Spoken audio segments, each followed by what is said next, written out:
All right, here we are. We have the logo in, and you want to explain to us what we had to do here to get it to this point so we could send it over to the cutter. Okay, what we've got is two different fonts we started with, just Windows fonts that we brought in, and the software will bring them in, and we convert them to from raster to vector, which is pixels into lines and arcs. And we overlap the 777 over top the X, and then from that point we have to create some negatives and some positives, because you can't just cut one over top the other or all the items would fall out individually.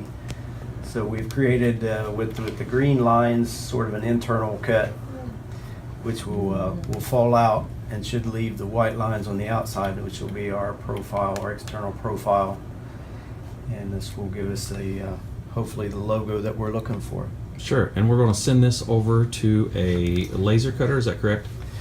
Yeah, we take the drawing file now as a DWG format and send it into Sigma Nest, which is what we use to generate the NC code for our model laser.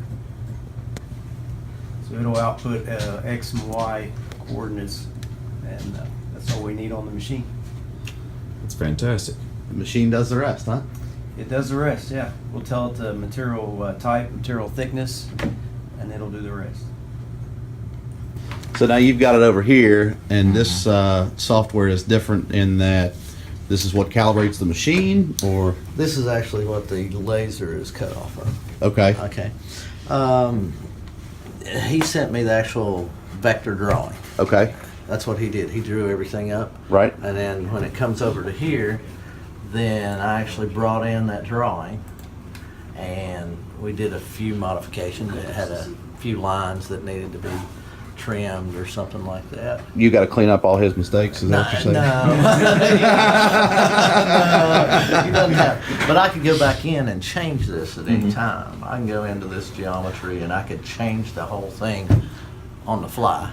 Like if I wanted to round this edge or something, and then it'll update everything Okay. as it goes. And then from this machine, it goes to the laser. cutter. What this does is you could actually tell it, okay, we can burn this once, or we can burn it 50 times. Gotcha. And if I've got a 4x10 piece of metal, it'll nest it on there to get the most out of that piece of metal. So it'll actually figure out how many you can Go on there. go on one Yeah. sheet. Yes. all by Or itself. it doesn't have to be one sheet. I can tell it 40 sheets and tell And it. you stack it in like a printer, or I was going to say, this sounds like a No. big inkjet printer.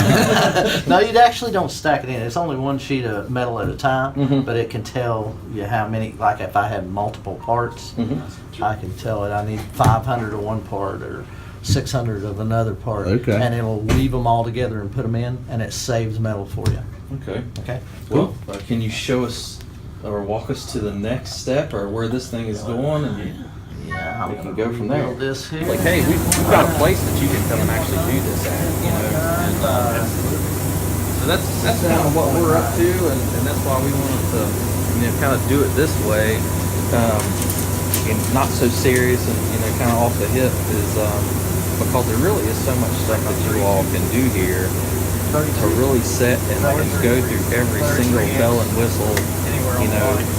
It would take a very long time, and I think. What do you think about putting a GoPro on that metal while it goes through?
There it is. 777's Expedition in hard metal. That's so cool. That's it. Well, they also print another one of those out.